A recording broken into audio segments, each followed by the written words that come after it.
What is the reason behind the feud between David Gilmour and Roger Waters of Pink Floyd? David thinks he owns it. I think he thinks because I left the band in 1985 that he owns Pink Floyd, that he is Pink Floyd, that I'm irrelevant.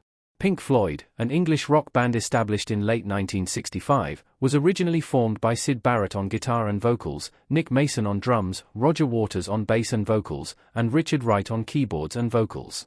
David Gilmour joined the group in December 1967, shortly before Barrett was removed due to mental health issues in April 1968. The band gained prominence with their distinctive, experimental music, especially following the release of Dark Side of the Moon in 1973, which catapulted them to fame.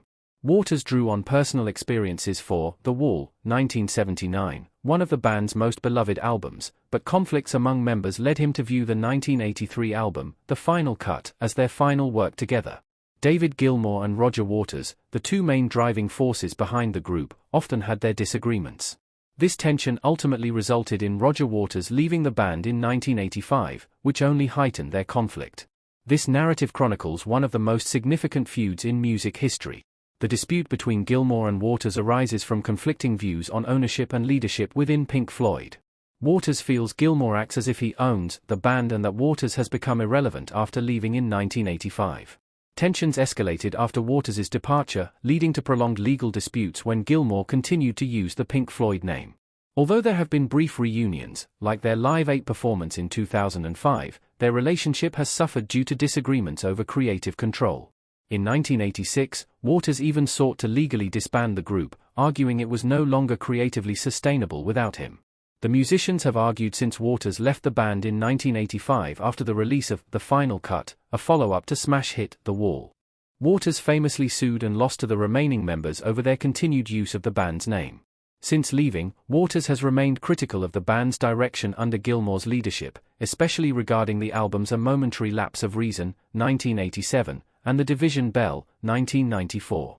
In 2020, Waters publicly expressed frustration over being excluded from Pink Floyd's social media and the band's legacy, claiming that Gilmour treats him as irrelevant.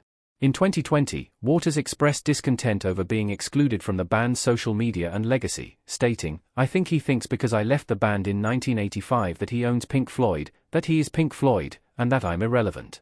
In his message, Waters also revealed that he had met with the surviving band members the previous year to try to get past this awful impasse that we have, but this effort bore not fruit. Recently, their feud escalated beyond the band, touching on geopolitical issues. Gilmour's wife, Polly Sampson, "Sadly Roger Waters, you are anti-Semitic to your rotten core. Also a Putin apologist and a lying, thieving, hypocritical, tax-avoiding, lip-syncing, misogynistic and megalomaniac." To which Gilmour agreed, further intensifying their rift. Ultimately, the feud between Gilmour and Waters has become one of the most notable and lasting disputes in rock history. Fans are now left to take sides in this ongoing conflict. Who do you support, Gilmour or Waters? Share your thoughts in the comments.